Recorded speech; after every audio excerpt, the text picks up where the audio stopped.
Hello friends, இன்றைக்கி நம்ம mushroom dosa எப்படி செய்யுதுன்னு பார்க்கலாம். அதுக்கு கொஞ்சமாக மஷ்ரூம் வந்து நான் கட் பண்ணி வச்சுருக்கேன் ஃபைனாக. அதே மாதிரி ஒரு பெரிய சைஸ் பெல்லாரி வெங்காயத்தை ஃபைனாக சாப் பண்ணி வச்சுருக்கேன்.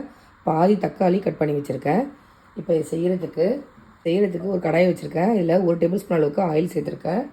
ஆயில் சூடானதும் இதில் 1/4 ஸ்பூன் கடுகு, 1/4 ஸ்பூன் சோம்பு சேர்த்துக்கோங்க. பொரியட்டும். கடுகு பொரிஞ்சதும் இதில் கட் பண்ணி வச்ச வெங்காயத்தை சேர்த்துக்கோங்க.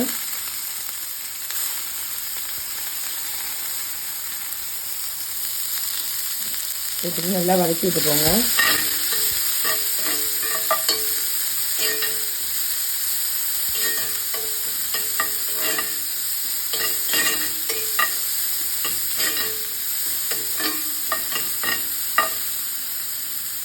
வெங்காயம் வதங்கினதும் 1/2 ஸ்பூனுக்கு கம்மியாகவே நான் வந்து இஞ்சி பூண்டு பேஸ்ட்டு சேர்த்துக்கிறேன்.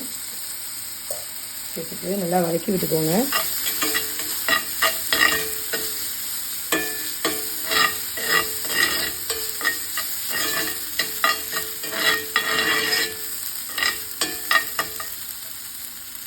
அதில் கொஞ்சமாக குழம்பு மிளகாய் தூள் சேர்த்துக்கிறேன். உங்கள் காரத்துக்கு தகுந்த மாதிரி சேர்த்துக்கோங்க.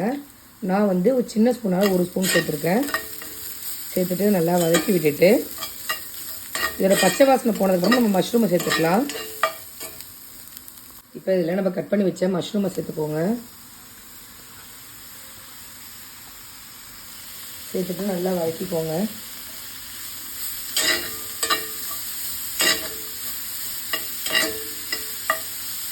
இப்போ கட் பண்ணி வச்ச தக்காளியை சேர்த்துக்கலாம்.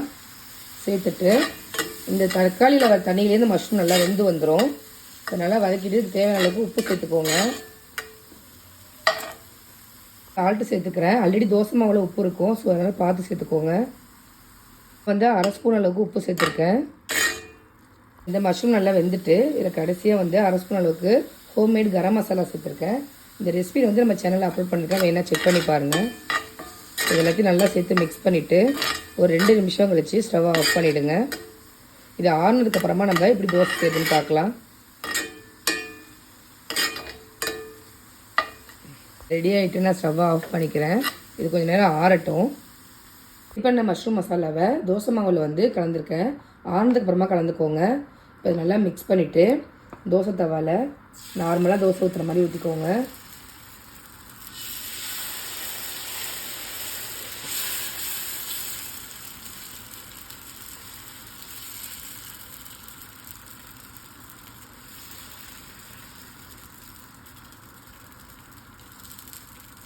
வேகட்டும். சைடு வந்துட்டு நம்ம திருப்பி போட்டுக்கலாம்.